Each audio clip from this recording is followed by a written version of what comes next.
CEO is about to sign the deal of his life when a janitor's son runs in and says, "Don't sign that contract. I understood what he said in German. Just before we start, drop a flag emoji that represents your country." Robert Blackwood's hands trembled slightly as he adjusted his tie.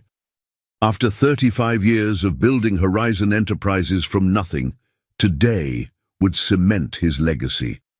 The German conglomerate Weisskraft had offered $2.3 billion for a merger that would save his struggling company and secure retirement for his 300 loyal employees.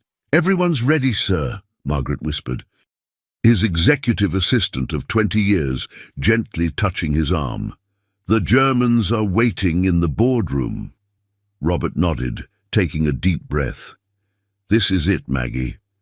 Everything we've worked for." The mahogany doors of the boardroom swung open to reveal 5 stern-faced Germans in immaculate suits. At their center sat Heinrich Müller, CEO of Weisskraft, his silver hair perfectly combed, blue eyes calculating beneath bushy eyebrows.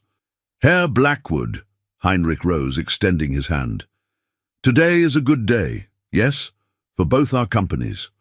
Robert forced a smile, shaking Heinrich's hand firmly. "Indeed it is." The legal teams exchanged pleasantries, while assistants distributed contract copies. Robert's lawyer, James, gave him a reassuring nod from across the table. 6 months of negotiations had led to this moment, the lifeline his company desperately needed. Heinrich's translator, a thin man with wire-rimmed glasses, stood quietly in the corner as the Germans occasionally spoke among themselves in their native tongue.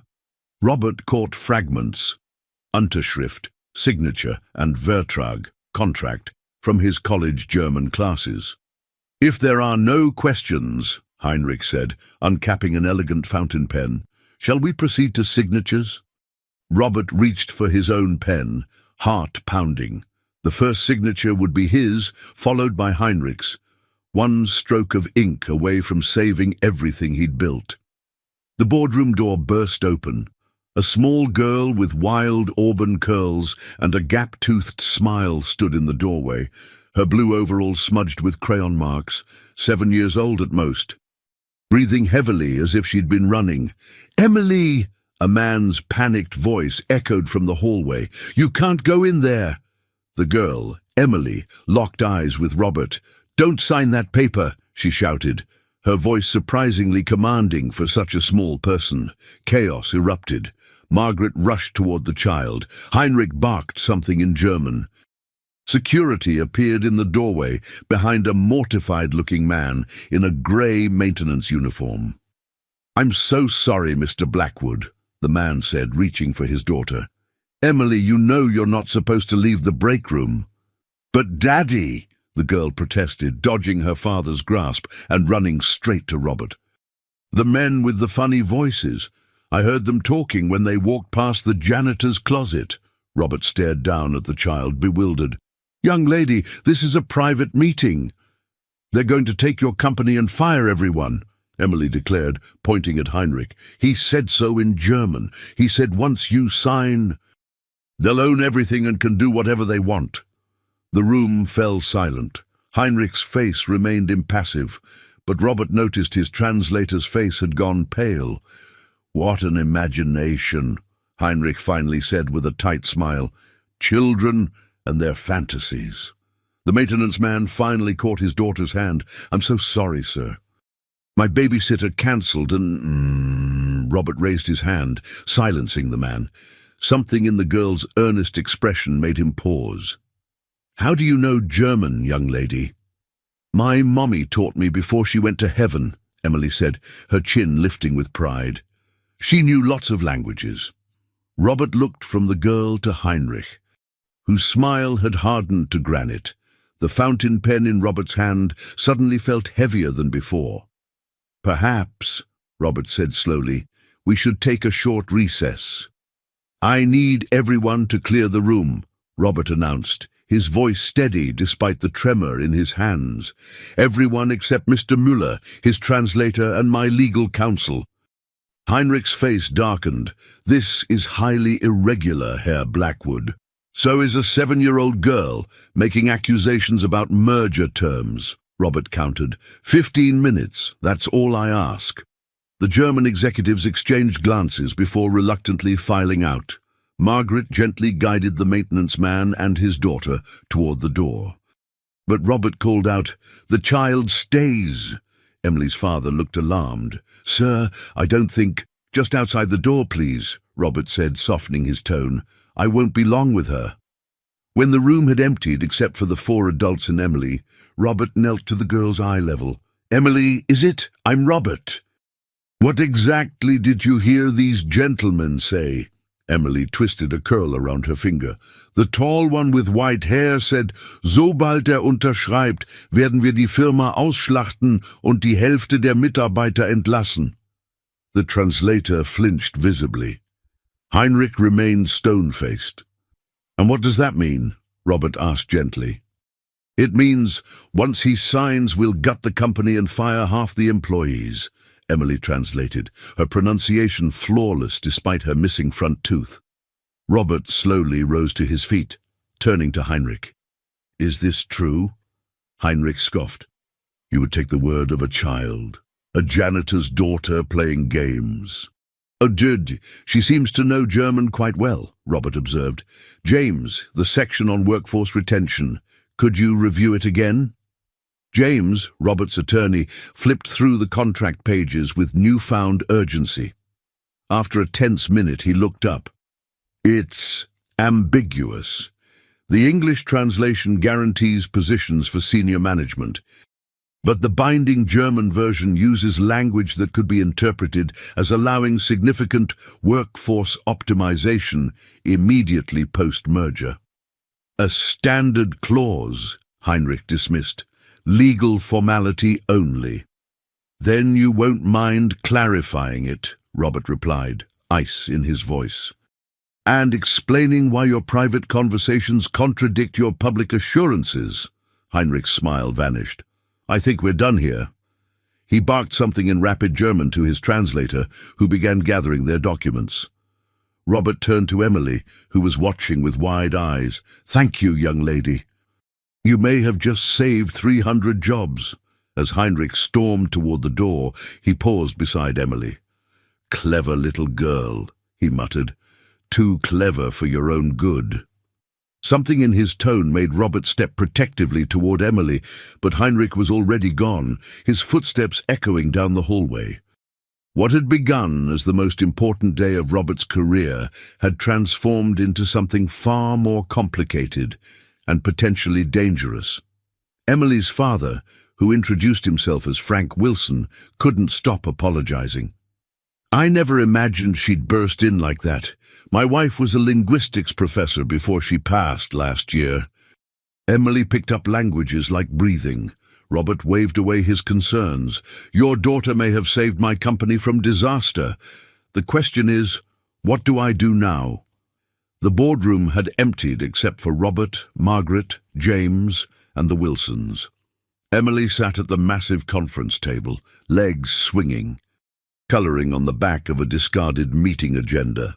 "You can't sign that contract," James advised, loosening his tie.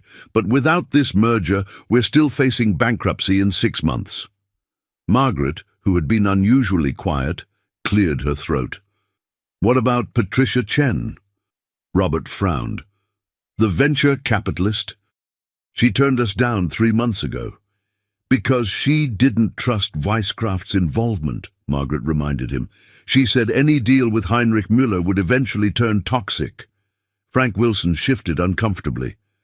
"I should get Emily home." "Wait," Robert said suddenly. "Frank, how long have you worked here?" "Almost 9 years, sir. Started right after Emily was born." "And you've been all over this building, heard things, seen things?" Frank nodded cautiously. "Part of the job, I suppose." Robert leaned forward. "I need honest opinions from people who aren't afraid to lose corner offices or stock options. Would you be willing to help me?"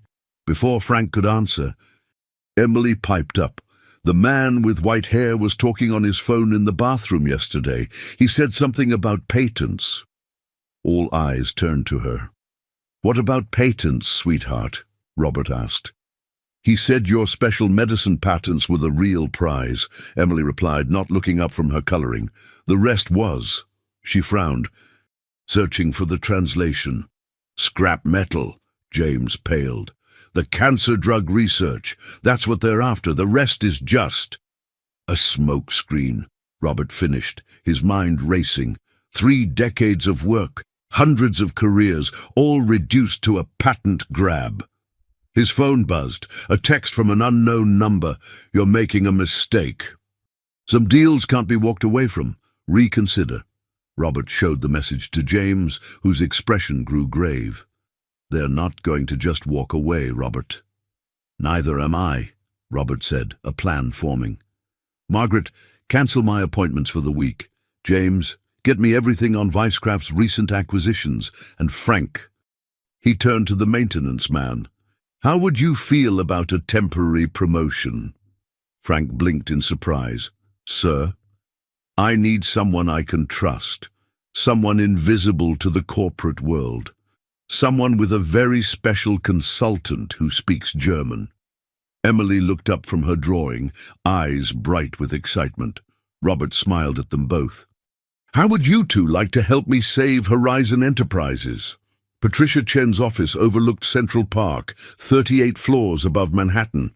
The venture capitalist hadn't changed since Robert last saw her. Same sharp bob cut, same piercing gaze that seemed to calculate your net worth with a glance. You refused my help 3 months ago, she said, leaning back in her chair. Now you're desperate. I'm realistic, Robert countered, and I've discovered information that changes everything. Frank stood awkwardly beside him in an ill-fitting suit borrowed from James. Emily sat quietly in the reception area, under Margaret's watchful eye. Patricia raised an eyebrow. And you brought your janitor because... Facilities manager, Robert corrected smoothly. Frank has unique insights into our operation. Frank cleared his throat. Ms. Chen, I've worked at Horizon for 9 years. I know every corner of that building, every conversation in break rooms, every complaint in hallways. The employees aren't just afraid of losing jobs, they're afraid of losing purpose. Patricia's expression remained neutral, but her eyes sharpened with interest. Our cancer research isn't just valuable intellectually, Robert continued. It's personal for our team. Half of them joined because cancer took someone they loved. They work overtime without being asked. That dedication is what Vicecraft wants to strip and sell for parts. Touching, Patricia said, though her tone had softened slightly. But sentiment doesn't generate returns. Loyalty does, Frank interjected, surprising Robert. My wife died of the exact cancer Horizon is researching. You think I wouldn't walk through fire for this company? Every janitor, secretary, and lab tech feels the same. Patricia studied Frank for a long moment before turning back to Robert. You need $300 million to remain solvent and fund the final research phase. That's a hefty investment for loyalty. We also have this, Robert said, sliding a folder across her desk. Preliminary results. Our board doesn't even know about yet. Our treatment is showing 87% efficacy in stage 3 trials. Patricia's composure slipped for an instant as she scanned the documents. This is significant. 2 months from FDA fast-track approval, Robert confirmed. Vicecraft somehow found out. That's what they really want. Patricia closed the folder. And you need my money to hold them off until then. I need a partner who sees beyond the next quarterly report, Robert corrected. Vicecraft isn't just competing with us. They're threatening us. Patricia's eyes narrowed. Threatening how? Robert showed her the text message. They're escalating. This morning, our head researcher found his lab access revoked. System glitch, apparently. Corporate espionage is one thing, Patricia said, but this sounds like they're scared, Frank interrupted, because they know what we have could revolutionize cancer treatment. Patricia fell silent, tapping her manicured nails against the folder. Finally, she pressed her intercom. Cancel my afternoon and send in the little girl from reception. I understand she speaks German. Robert exchanged surprised glances with Frank. "If I'm considering an investment of this magnitude," Patricia explained, "I want to hear exactly what Heinrich Müller said, from the source." As they waited for Emily to join them, Patricia fixed Robert with a penetrating stare. "You realize, if I do this, I'll own 40% of your company." 30%, Robert countered, "with a seat on the board." 35, Patricia returned, "and I choose which seat." Robert hesitated, then nodded. "Deal." Neither noticed the cleaning woman, who slipped out of the adjacent bathroom, phone in hand, quietly sending a text. The research lab on Horizon's third floor buzzed with activity despite the late hour. Dr. Alan Myers, head of oncology research, peered through his microscope with the concentration of a man half his 68 years. "You're sure about this, Robert?" he asked, not looking up. "Chen Capital is notoriously controlling with their investments." "More controlling than being dismantled by Germans," Robert countered, watching the scientists work. The lab had been his pride since founding Horizon, state-of-the-art equipment dedicated to finding what had eluded his wife's doctors 20 years earlier. "Point taken," Alan conceded, finally meeting Robert's gaze. "It's just, we're so close. 6 years of research, thousands of tests, another month and we could have announcements ready." "Which is exactly why Weisscraft wants us now," Robert said. "Patricia's investment buys us time and protection." Alan removed his glasses, pinching the bridge of his nose. "And you learned all this because a janitor's daughter speaks German." "Facilities manager," Robert corrected automatically. "And yes, strange how fate works, isn't it?" The conversation halted as Frank Wilson appeared at the lab entrance, his expression tense. "Mr. Blackwood, there's something you should see." Robert followed Frank to the security office, where monitors displayed every corner of the building. Frank pointed to one screen showing the executive parking garage. "That's your car," Frank said. "Watch." On the grainy footage, a figure in dark clothing approached Robert's Mercedes, quickly sliding underneath. 30 seconds later, they re-emerged and disappeared into the shadows. "When was this?" Robert demanded, pulse quickening. 20 minutes ago, Frank answered. "I've already called the police and bomb squad." "Bomb squad?" Robert felt suddenly lightheaded. "Standard procedure," Frank assured him, though his voice lacked conviction. "Could be nothing, but after everything with Weisscraft." Within an hour, the parking garage had been evacuated. Robert watched from behind police tape as officers carefully examined his vehicle. Not a bomb. The technician eventually reported emerging from beneath the car, "But this was attached to your fuel line." He held up a small electronic device. "Would have disabled your car on a remote signal. Probably when you were somewhere inconvenient, like a highway." "An accident that's not an accident," Margaret murmured. She had refused to go home, despite Robert's insistence. Robert's phone buzzed with another text. "Accidents happen every day. Some are preventable. Reconsider our offer by noon tomorrow."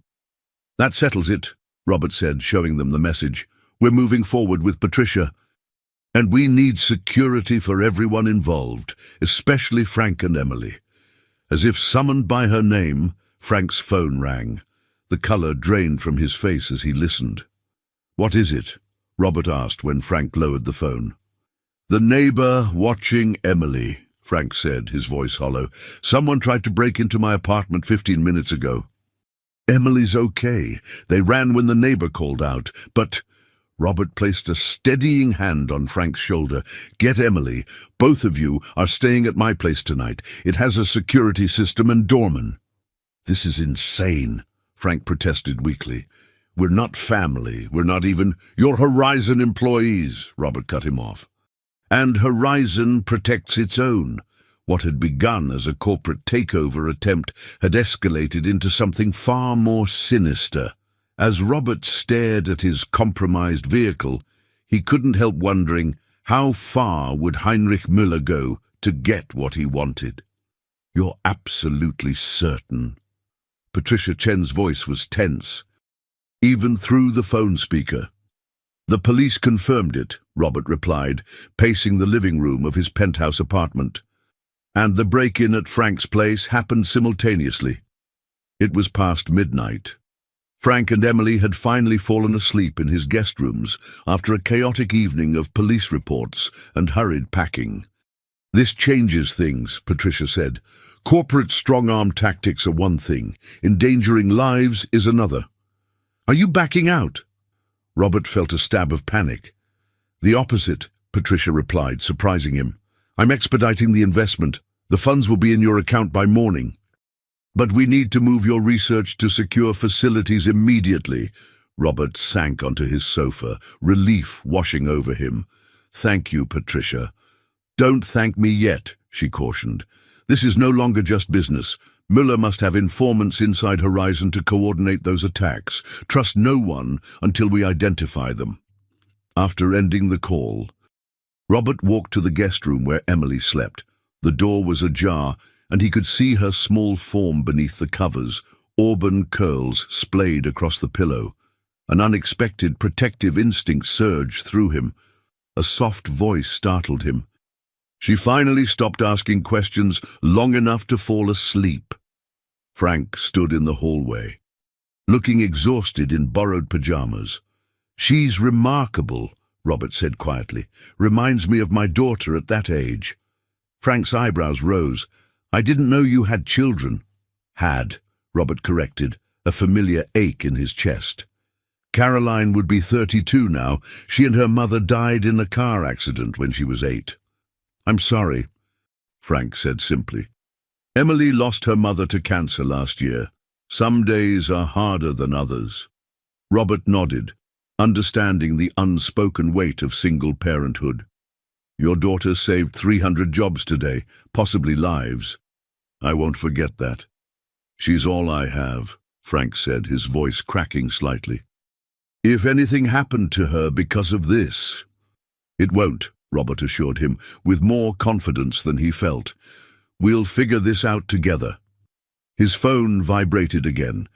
Expecting another threat, he was surprised to see Margaret's name. Sir, she said urgently when he answered. Someone's accessed the research server. They're downloading files right now. Robert straightened. Have security lock down the building. Already done, Margaret replied. But there's more. The access credentials belong to Dr. Myers. Alan Myers, his friend of 20 years, head researcher, the man who'd stood beside him at his wife's funeral. That's impossible, Robert insisted. Alan wouldn't... The system doesn't lie, Margaret cut in, and security cameras show him entering the lab an hour ago. Frank, who had been listening, said quietly, Emily mentioned something earlier, about hearing 2 men speaking German in the hallway outside the research lab yesterday. One was Heinrich. She thought the other was a doctor because of the white coat. The pieces fell into place with sickening clarity. Alan's reluctance about Patricia's investment, his convenient absence during board discussions about Weisskraft, the subtle pressure to accept the German offer. We need to get to the lab, Robert said, already moving toward his bedroom to change. If Alan's copying the research... What about Emily? Frank asked. We can't leave her alone. Robert paused, torn between the urgent threat to his company and the safety of a child who'd risked everything to help him. Bring her, he decided. She'll be safer with us than anywhere else right now. As Frank went to wake his daughter, Robert's phone buzzed with a final message that turned his blood cold. Too late to reconsider. We already have what we need. Say goodbye to everything you've built. The battle for Horizon Enterprises had entered its most dangerous phase, and the stakes were no longer measured in dollars, but in lives. The Horizon Enterprises building stood silent in the 2 a.m. darkness, emergency lights casting eerie shadows across deserted hallways. Robert, Frank, and a sleepy Emily moved cautiously toward the research lab, guided by Margaret's updates through Robert's earpiece. He's still there, Margaret confirmed from the security room. Hasn't left the main lab. I've disabled his access to the server, but he's already downloaded significant data. Robert felt each step like lead. Alan Myers had been more than his head researcher. He'd been a friend who held Robert's hand at his wife's deathbed, who'd sworn to continue the cancer research that might have saved her. "Emily should wait here," Frank whispered as they approached the lab corridor. "It could be dangerous." Emily, remarkably alert despite the hour, shook her head stubbornly. "I want to help." "You've helped enough, sweetheart," Robert assured her, kneeling to her eye level. "But your dad's right, this is grown-up business now." A crash from inside the lab ended the discussion. Robert motioned for Frank to stay with Emily while he edged forward alone, peering through the lab door's small window. Inside, Alan was frantically gathering external hard drives and research notebooks, stuffing them into a duffel bag. His distinguished face, usually calm and methodical, was contorted with panic. When the lab phone rang, he nearly jumped out of his skin before answering it. "Yes, I've got it all," Alan said in a strained voice. "But they've locked me out of the server. No, I can't get more because they know. Someone must have." He listened, face paling. "That wasn't our agreement. You promised no one would be hurt. My God, what have you done to him?" "Hello, Heinrich!" Robert had heard enough. He pushed open the door and Alan spun around, phone dropping from his hand. "Robert!" Alan gasped. "I can explain." "Save it!" Robert cut him off, advancing slowly. "How much did they pay you, Alan?" "What was the price of our friendship, of Caroline's memory?" Alan's shoulders slumped. "You don't understand. They have my son." Robert stopped cold. "What?" "Michael disappeared 3 weeks ago in Berlin," Alan explained, voice breaking. "Backpacking after graduation. Then Heinrich contacted me with proof he was alive, but—" He swallowed hard.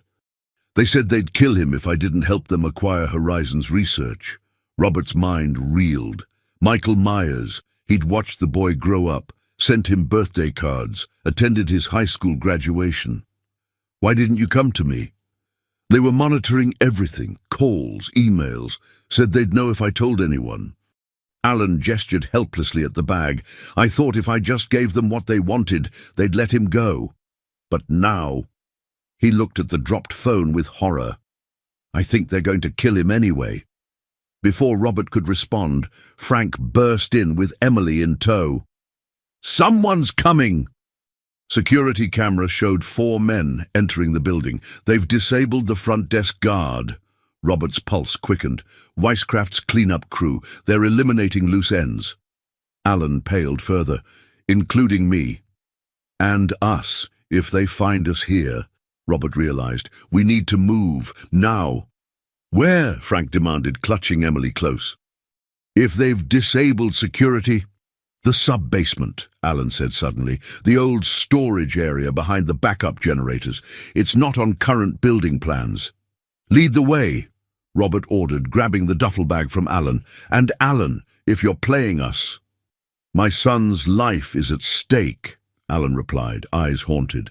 "I've made a terrible mistake. But I'm trying to fix it."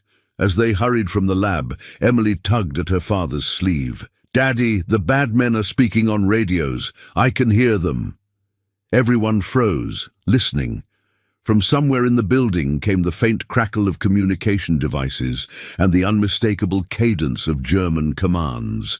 "They're searching floor by floor." Emily translated, her young face serious. "The white-haired man told them to leave no witnesses." Frank lifted Emily into his arms. "How far to this sub-basement?" "Service elevator at the end of the hall," Alan whispered. "If we can reach it unseen." Robert's phone vibrated. A text from Margaret. "Intruders on your floor. East stairwell. Run." They barely made it around the corner before the stairwell door burst open.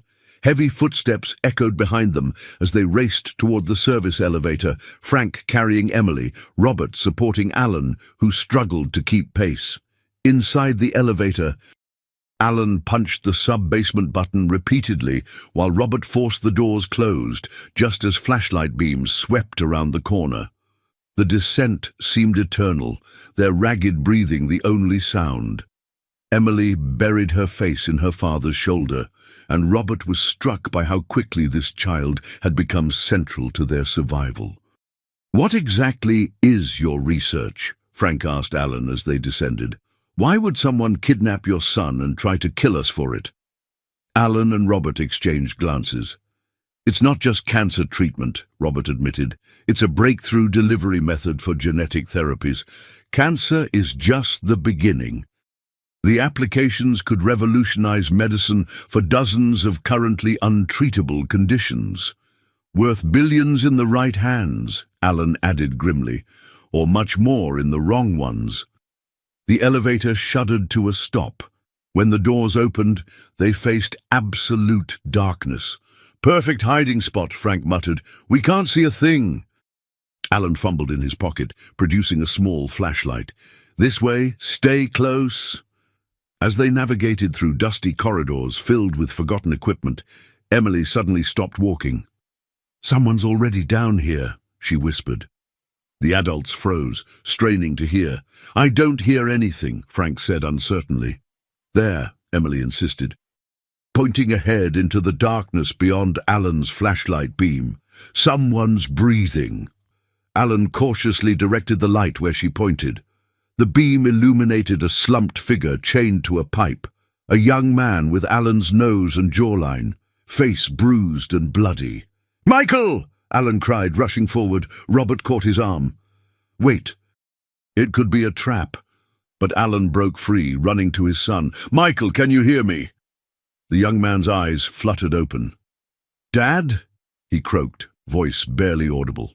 "How did you?" Before Alan could respond, bright lights suddenly flooded the area.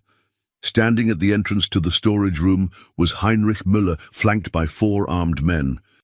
"How convenient," Heinrich said, his German accent thicker than in the boardroom. "Everyone I need to eliminate gathered in one place." Heinrich Müller moved into the storage room with the casual confidence of a man who had already won. His henchmen spread out, weapons trained on the group. "I must thank you, Dr. Myers," Heinrich said. "You've made this much easier than anticipated." Alan stood protectively in front of his semi-conscious son. "You said you'd release him if I cooperated." Heinrich shrugged. "Business often requires flexibility in negotiations. Surely, as scientists, you understand the concept of expendable test subjects." Robert positioned himself slightly in front of Frank and Emily. "This isn't business, Heinrich. It's criminal." "A matter of perspective," Heinrich replied. "In my view, it's foolish for a struggling company to possess research worth billions while teetering on bankruptcy. The market corrects such inefficiencies. By kidnapping and murder?" Frank interjected, his arms tight around Emily. Heinrich's cold gaze shifted to Frank. "The janitor who fancies himself important, and his inconvenient multilingual daughter." He sighed dramatically. "Children should be seen, not heard, especially in boardrooms." Emily, despite her fear, met Heinrich's stare defiantly. "What exactly is your plan here?" Robert demanded. "Kill us all in the basement of my company? You'll never get away with it." Heinrich chuckled. "A regrettable gas leak will claim your lives while you worked late trying to save your failing company. Meanwhile, Weisskraft's subsidiary offers to purchase your distressed assets, including your remarkable research. Tragic but efficient." As Heinrich spoke, Robert noticed Emily whispering something to her father. Frank's expression changed subtly as he listened. "There's just one problem with your plan," Robert said, trying to keep Heinrich's attention. "The research data is gone. I purged the servers remotely when I realized what was happening." Heinrich's smile faltered.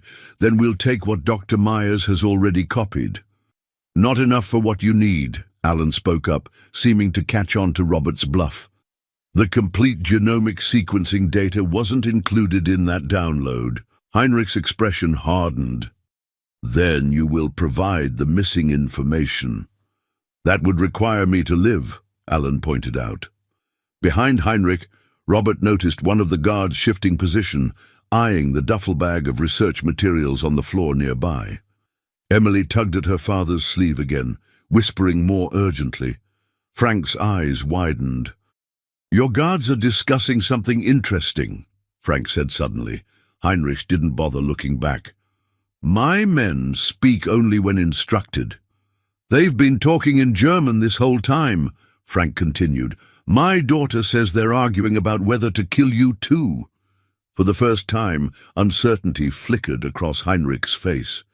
He said something sharp in German to his men, who responded with blank stares. "The bald one just told the others that your usefulness ended when Berlin authorized the operation," Emily translated, her voice small but clear. "He said, there's no reason to split the money 5 ways when it could be 4. Heinrich's composure cracked. He turned slightly toward his men, creating the momentary distraction Robert needed. In one fluid motion, Robert lunged for the nearest fire extinguisher mounted on the wall, ripped it free, and activated it directly at Heinrich and his guards. Chaos erupted as white chemical powder filled the air. Robert shouted, "Run!" as he continued spraying, creating a blinding cloud. Frank scooped up Emily and bolted for a narrow corridor Alan had indicated earlier. Alan struggled to help his injured son to his feet. Robert backed away, still deploying the extinguisher until it emptied, then threw it toward the sound of confused shouting. Gunshots rang out, bullets ricocheting off pipes.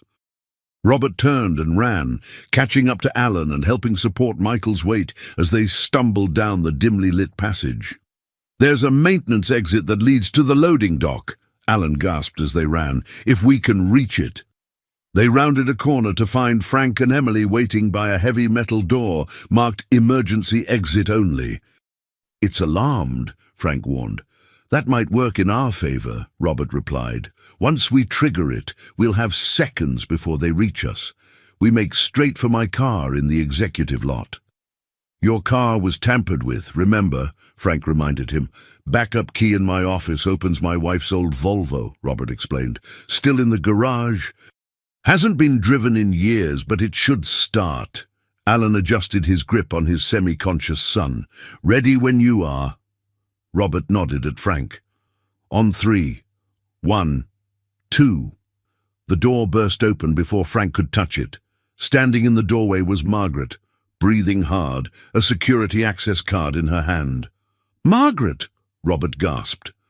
"No time to explain," she said, ushering them through. "Security staff found the disabled guard and called the police. They're on their way, but we need to move now." As they hurried through the loading dock toward the parking garage, Emily suddenly cried out, "Stop!"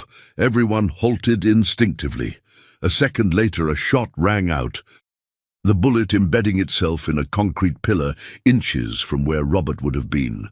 Heinrich emerged from the shadows, alone now, his suit disheveled, face streaked with extinguisher powder and eyes wild with fury. His gun remained pointed at the group. "You've ruined everything," he snarled. "Years of planning, millions invested." Behind Heinrich, Robert could see flashing police lights approaching the building. "It's over, Heinrich," Robert said calmly. "The police are already here." "Then I have nothing to lose," Heinrich replied, his finger tightening on the trigger as he aimed directly at Robert. What happened next occurred so quickly that Robert would later struggle to recall the sequence. Margaret threw herself sideways, knocking Robert off balance. Emily screamed. Frank lunged forward. The gun discharged with a deafening crack, and Heinrich Müller crumpled to the ground, a security guard standing behind him with a taser still extended.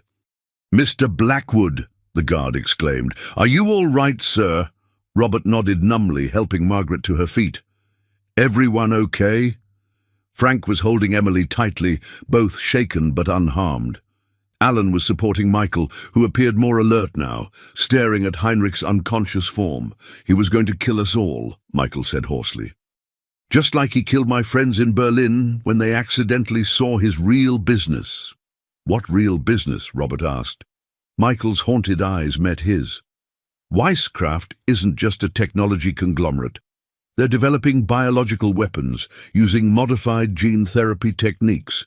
exactly the delivery system your research perfected. As police officers swarmed the scene, Robert looked from Michael to Alan to Emily, the unlikely heroes who had prevented not just corporate theft, but potentially something far more sinister. Emily tugged at Robert's sleeve. "Are the bad men gone now?" she asked, her young voice trembling slightly despite her brave face. Robert knelt beside her.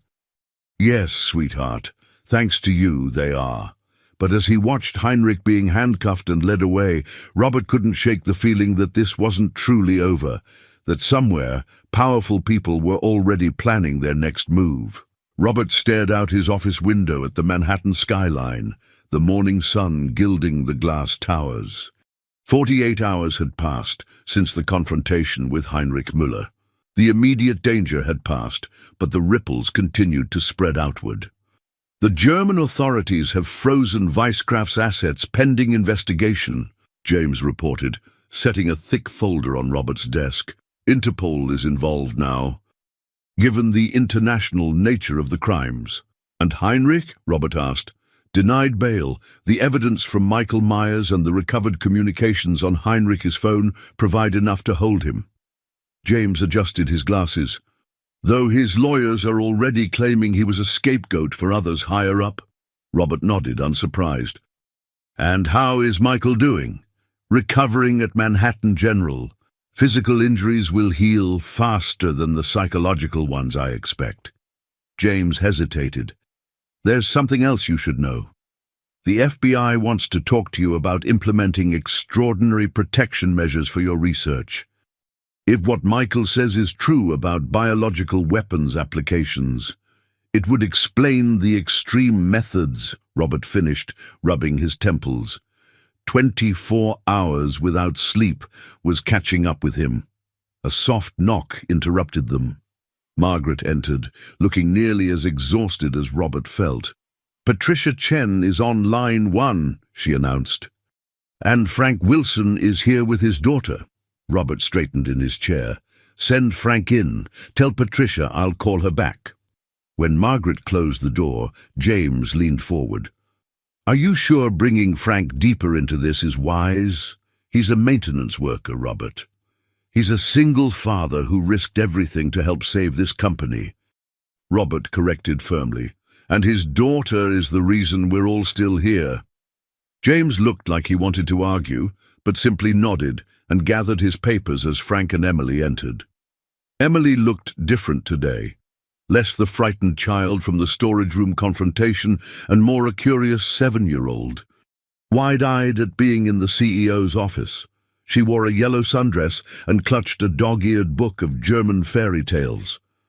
"Mr. Blackwood," Frank began awkwardly, "we wanted to thank you for everything, the hotel room, the security detail. It's been overwhelming. Please, it's Robert, and I should be thanking you both." He smiled at Emily. "How are you doing, young lady?"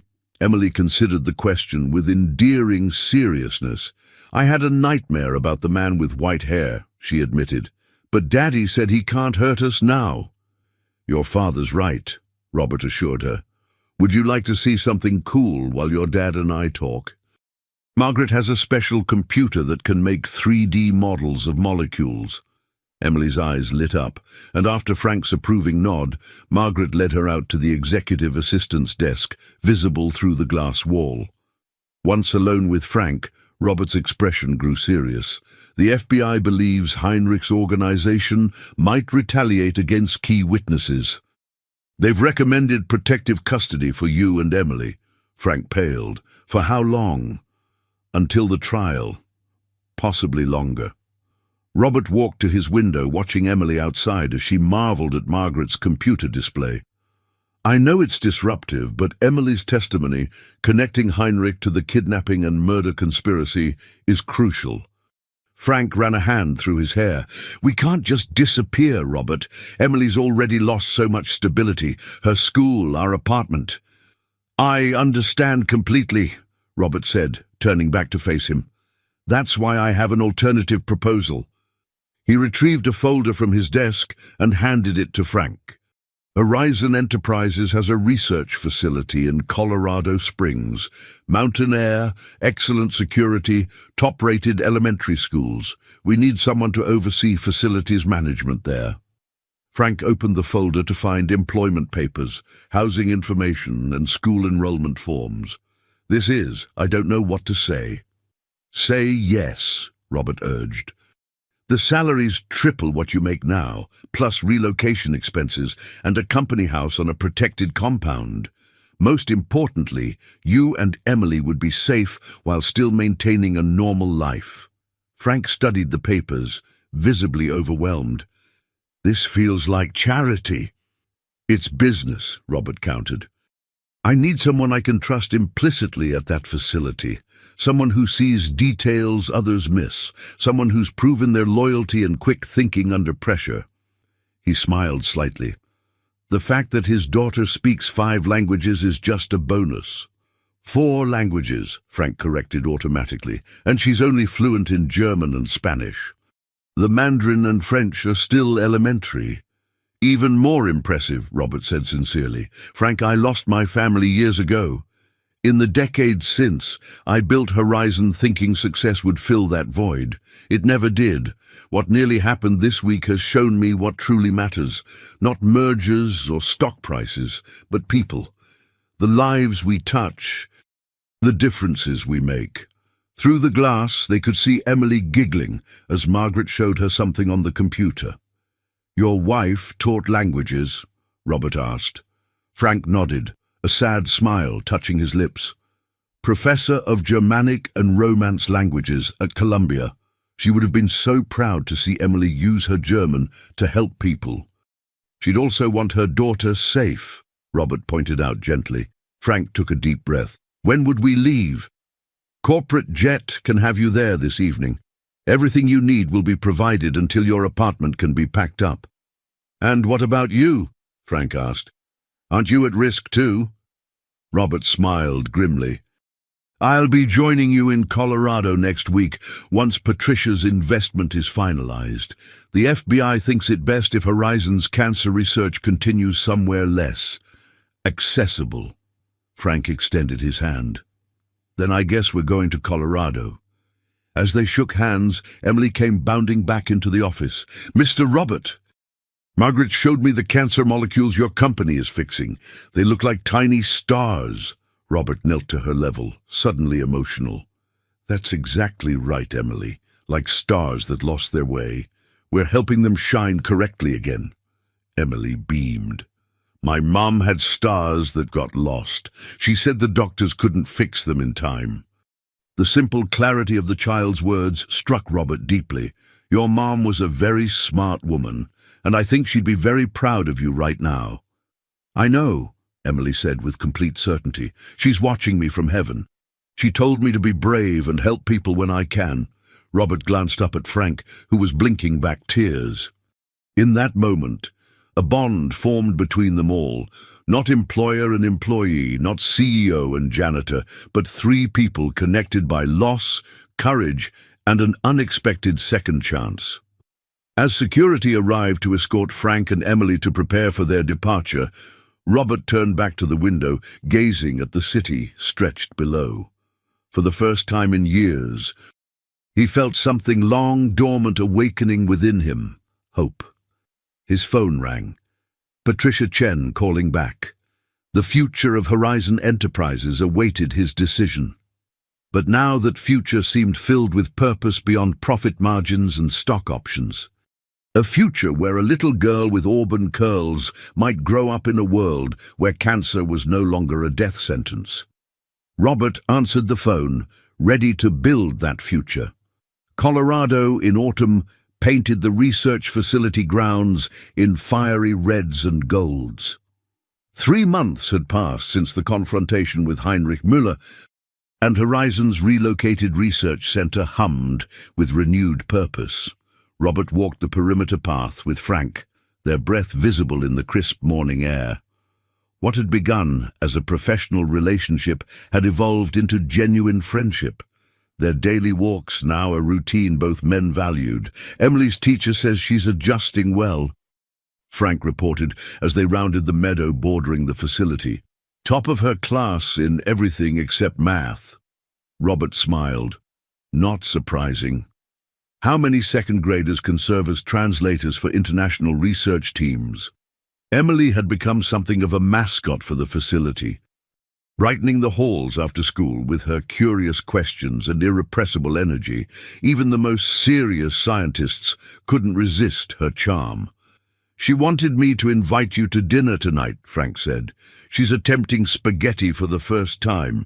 Consider yourself warned." "I'll bring my fireproof suit," Robert joked, then grew serious. "Any word from the FBI about Heinrich's trial date?" Frank shook his head. "Just that it's being delayed again. Something about new evidence coming to light." They reached the security gate leading back to the research buildings. Robert scanned his badge, and the guard nodded them through with a respectful, "Good morning, Mr. Blackwood, Mr. Wilson." "Still feels strange," Frank admitted as they walked. "People treating me like I belong in management." "You do belong," Robert replied. "Your facilities team runs more efficiently than any department. Patricia mentioned it specifically in the last board meeting." Frank looked pleased, but embarrassed by the praise. "Speaking of Patricia, is she still arriving tomorrow?" "Weather permitting. There's a storm system moving in." Robert checked his watch. "I should get to the lab. Alan's presenting the latest trial results this morning." They parted ways at the main lobby, Frank heading to his operations office, while Robert took the elevator to the research floor. The transformation in Alan Myers was remarkable. With his son safe and recovering, now working alongside his father as a research assistant, Alan had thrown himself into the cancer therapy project with renewed vigor. Gone was the haunted, desperate man from the confrontation with Heinrich. In his place stood the brilliant scientist Robert had always known. "Just in time," Alan greeted him as Robert entered the conference room. "We're about to begin." The room was filled with researchers, all focused on the presentation screen where molecular models rotated in 3 dimensions. Patricia Chen sat in the corner, her expression characteristically neutral, but her presence indicating the importance of today's meeting. Alan didn't waste time with preambles. "We've achieved 93% efficacy in the final trial stage," he announced, triggering a wave of murmurs. "The FDA has indicated they're moving us to immediate approval review." The room erupted in applause. 3 scientists embraced, tears streaming down their faces. One of them, Robert knew, had lost both parents to the same aggressive cancer their treatment targeted. "There's more," Alan continued when the celebration quieted. "While adapting the delivery mechanism for production scaling, Michael discovered something extraordinary." He nodded to his son. Michael Myers still bore faint scars from his ordeal, but his eyes shone with excitement as he took over the presentation. "We initially thought the quantum entanglement effect in the delivery mechanism was a limitation, the reason treatments needed to be tailored to each patient's genome. But we discovered it's actually the key to something far more significant. The molecular model on screen transformed, the carefully engineered delivery shell opening to reveal its contents. The virus vector doesn't just carry the therapeutic agent," Michael explained. "It carries a quantum signature that can be manipulated remotely." Patricia leaned forward. "Remote manipulation. What does that mean in practical terms?" Michael's expression was a mixture of awe and caution. "It means we could potentially activate, deactivate, or modify treatments after they've been administered.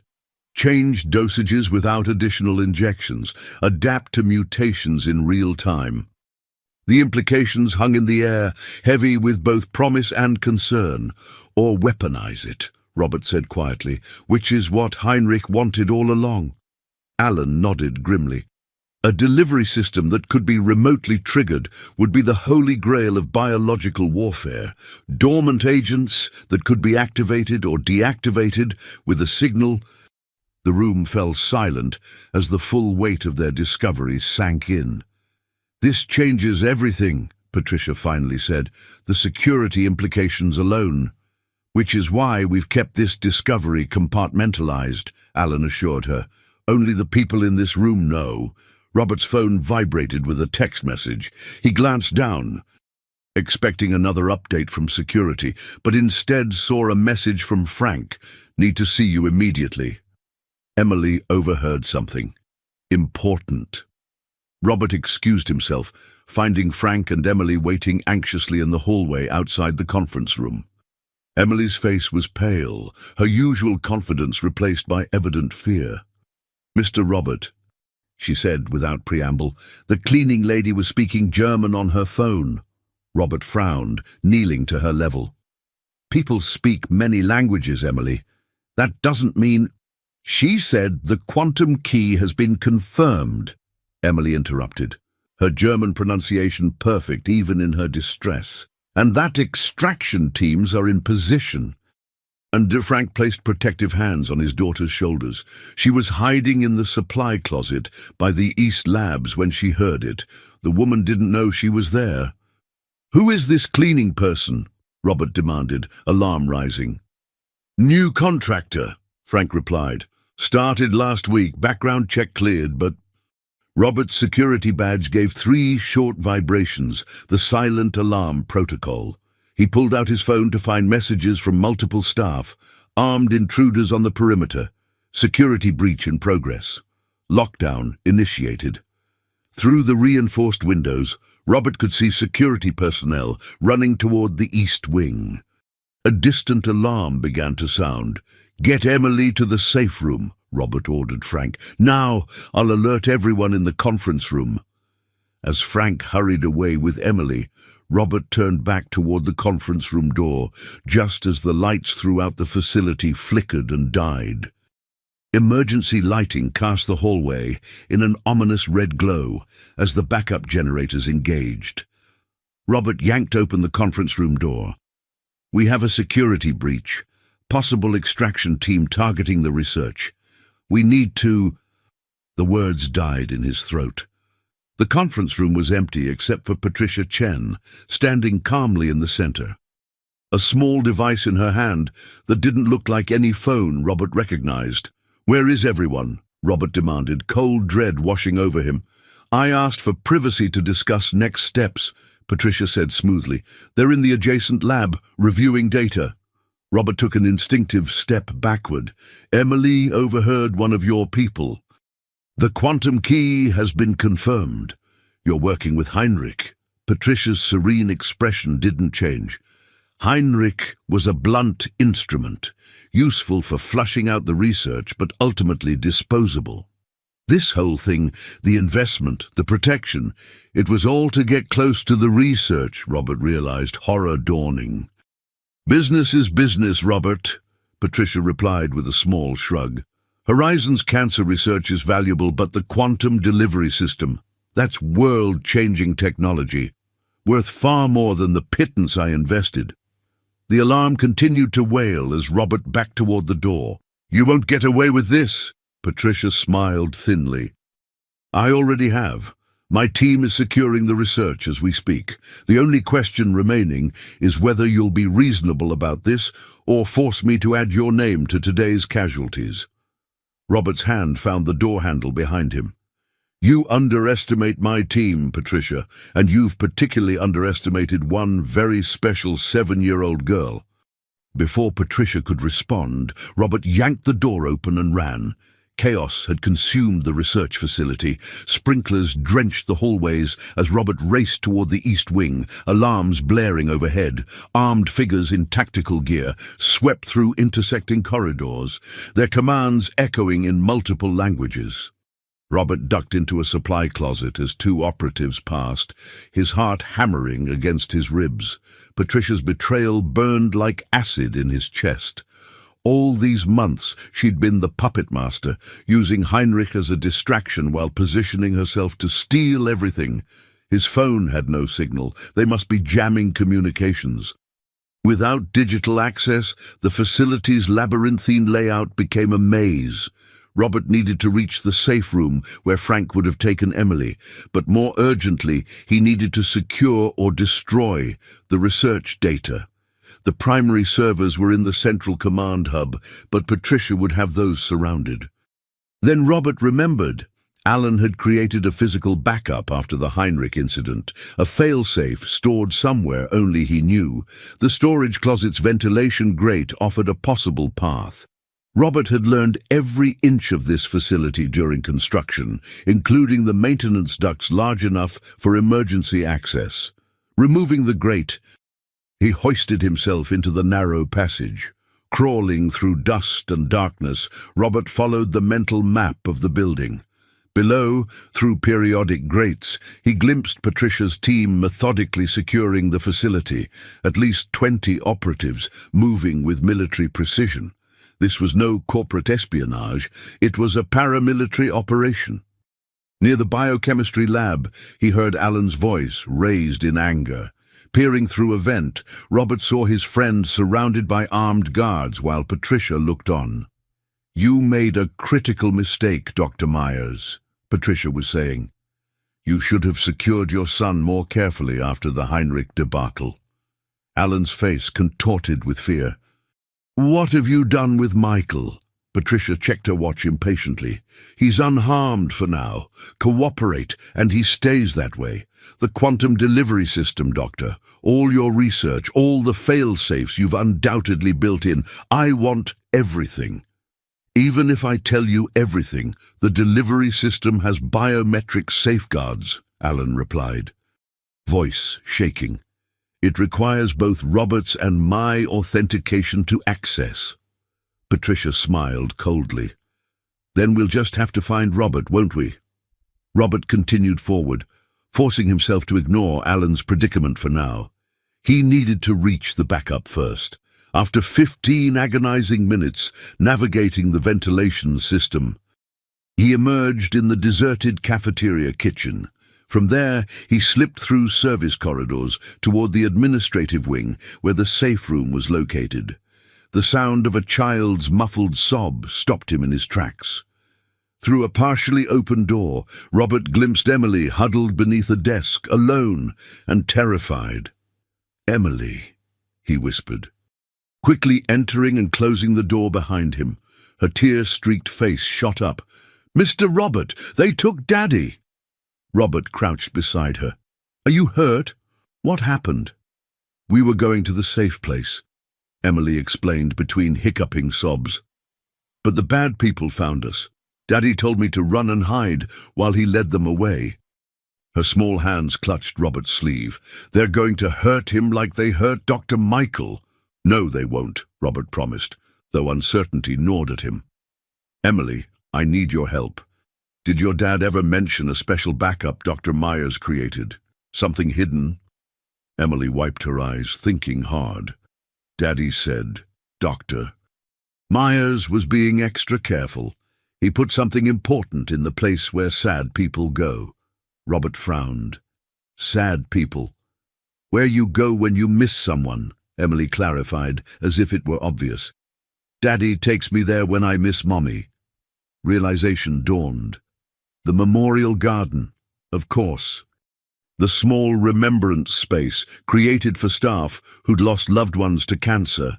Alan would see the symmetry in hiding their most precious research there. "Emily, I need to get something very important from the garden," Robert explained. "Then we'll find your dad and Dr. Myers, but I can't take you with me. It's too dangerous." The fresh tears welled in Emily's eyes. "Don't leave me alone!" Robert's heart clenched. "I'll come back, I promise, but I need you to be brave a little longer. Stay hidden right here." A commotion in the hallway interrupted them, voices approaching. No time left. Robert looked around desperately, then pulled a ventilation grate from the wall. "Emily, I need you to be very brave. Can you climb through here? It leads to the safe room we were trying to reach." Emily looked at the dark opening fearfully but nodded. "Like a secret tunnel." "Exactly. Follow it straight until you see light from another grate. That's the safe room. Can you do that?" "I think so," she whispered. "You are the bravest person I've ever met, Emily Wilson," Robert told her earnestly. "Your mother would be so proud." As Emily disappeared into the ventilation shaft, Robert replaced the grate and positioned himself by the door. The voices were directly outside now. "Check every room on this floor," a woman ordered, Patricia's voice. "The child is our leverage. Find her." Robert's blood boiled. Using a 7-year-old as leverage crossed every line. The door handle turned slowly. He had seconds to decide. Confront Patricia directly or continue to the garden for the backup. The research could save millions of lives, but Emily, Frank, Alan, and Michael needed him now. The door swung open. Robert grabbed the first person through, a startled guard, and slammed him against the wall, wrenching away his weapon. Before the second guard could react, Robert had the gun trained on Patricia. "Call off your people," he demanded, voice deadly calm. "Now!" Patricia raised an eyebrow, seemingly unperturbed by the weapon. "Robert, be reasonable. You're outnumbered and outgunned. This ends only one way." "Maybe," Robert acknowledged, "but I'll make sure you don't live to benefit from it." Something in his eyes must have convinced her he meant it. Patricia raised her hand, signaling her remaining guard to stand down. "Where are Frank Wilson and Alan Myers?" Robert demanded. "Secure for now," Patricia replied, "along with young Michael and the research team, all unharmed, I assure you. Release them immediately." Patricia laughed softly. "You're not in a position to make demands, Robert. Even with that gun, my team has secured the facility. The perimeter is locked down. Law enforcement has been diverted with a convenient terrorist threat elsewhere." "What do you want?" Robert asked, though he already knew. "Full access to the quantum delivery technology, all safeguards removed," Patricia stated. "In exchange, your people walk away unharmed." "And if I refuse?" Patricia's smile chilled him. "We start with the child's father. Then the Myers boy. By the time we reach the little girl, you'll be begging to help us." Robert's finger tightened on the trigger. One bullet could end this threat, but it wouldn't save the others.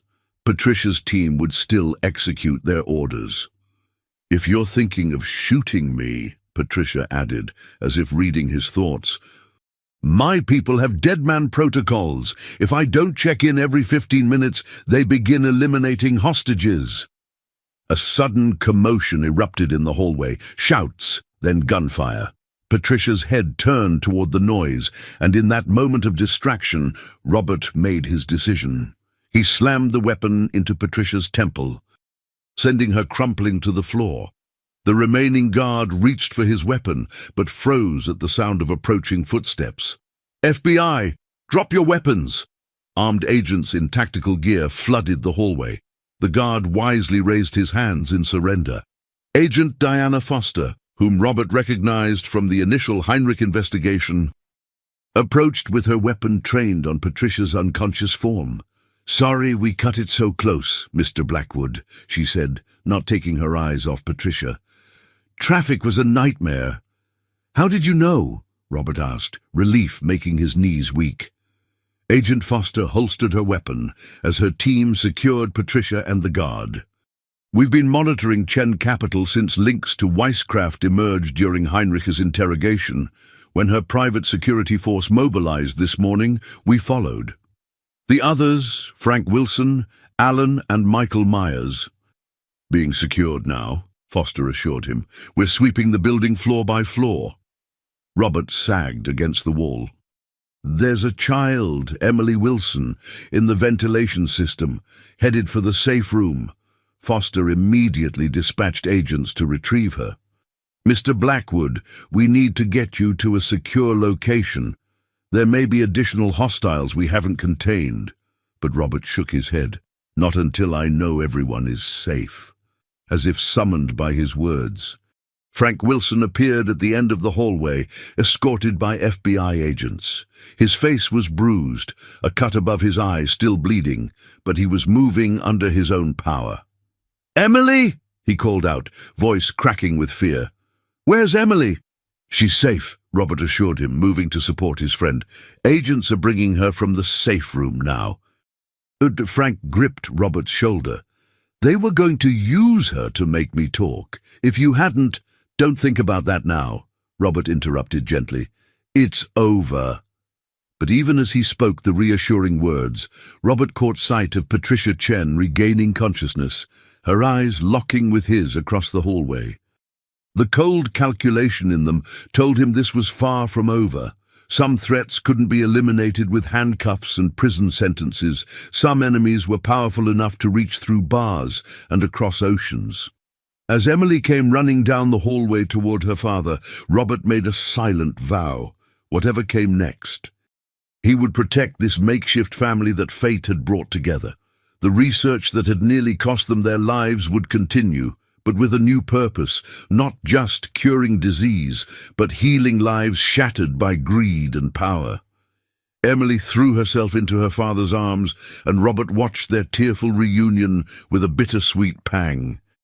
His own daughter would have been about Emily's age when he lost her and his wife. Perhaps this was his second chance, not to replace what was lost, but to honor it by protecting what remained. Agent Foster approached, her expression grim. Mr. Blackwood, we need to talk about witness protection.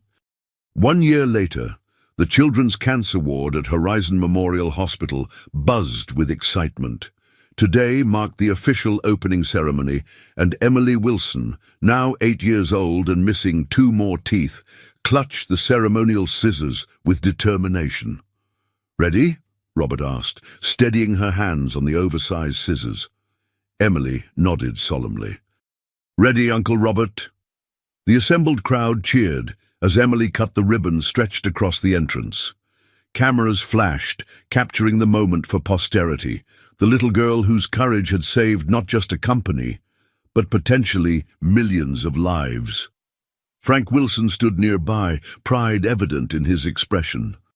His new position as Director of Operations had transformed him from a man who maintained buildings to one who helped build futures. The transition hadn't always been easy, but like his daughter, Frank had discovered reserves of strength he never knew he possessed. As the crowd dispersed for the reception in the hospital atrium, Robert found himself standing beside Alan Myers. The scientist had aged visibly during the past year. The trauma of nearly losing his son, followed by months of testimony in the international criminal case against Vicecraft and Chen Capital, had left permanent marks. First patient receives treatment tomorrow, Alan said, gazing through the ward's windows where nurses prepared rooms painted with cheerful murals. Hard to believe we actually made it. Thanks to you, Robert acknowledged. And to Michael. Alan nodded toward where his son stood across the atrium, deep in conversation with FBI agent Foster. He's considering her offer to join the Bureau's science division. Says he wants to make sure what happened to him never happens to another researcher. Good for him, Robert said sincerely. How's the security clearance process going? Final approval came through yesterday, Alan confirmed. The quantum delivery system remains classified, but the cancer treatment applications have been fully released for worldwide distribution. Their conversation paused as Emily bounded up, her face flushed with excitement. The children's choir is about to sing, she announced, grabbing both men's hands. You promised you'd listen! Robert allowed himself to be pulled toward the atrium, where a group of young cancer patients had gathered to perform. These children, with their pale faces and bandana-covered heads, represented everything he'd fought for. Some would be among the first to receive Horizon's revolutionary treatment.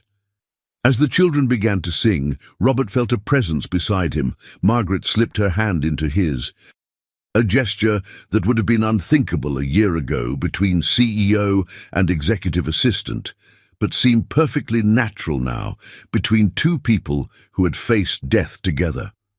Any updates? Robert whispered, referring to the ongoing security concerns. Patricia Chen's appeal was denied, Margaret murmured. 25 years without possibility of parole. Robert nodded, but the tightness in his chest remained. Patricia's organization had tentacles everywhere. Prison walls couldn't contain her influence completely. "We'll always need to be vigilant," he acknowledged, "but we can't live in fear forever." Yeah. The children finished their song to enthusiastic applause. As the crowd dispersed toward refreshment tables, Emily approached with a small, gift-wrapped package. "I made this for you," she told Robert, suddenly shy. Inside was a handcrafted picture frame containing a crayon drawing of 4 figures holding hands: Emily, Frank, Robert, and a woman with angel wings and a golden halo. "That's my mum watching over us," Emily explained, pointing to the angel. "And that's our new family." Robert blinked back unexpected tears. "It's beautiful, Emily. Thank you." Frank approached, resting his hand on his daughter's shoulder. "Everything okay?" "Perfect," Robert assured him, carefully placing the drawing in his jacket pocket. "I was just thinking about what an unlikely family we've become." Frank smiled. "Life has a way of bringing together the people we need most."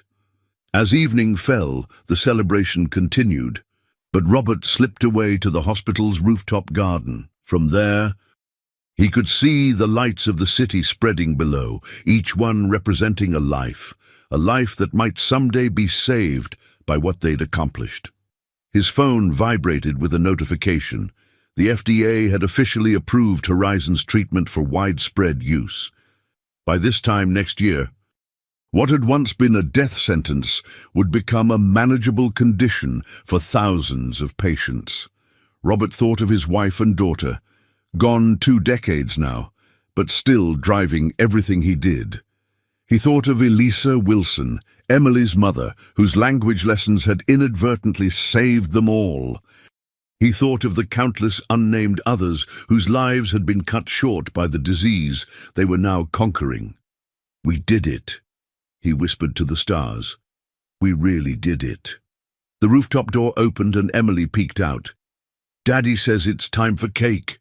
They made it look like a molecule." Robert laughed. "Well, we can't miss that, can we?" "Ooh."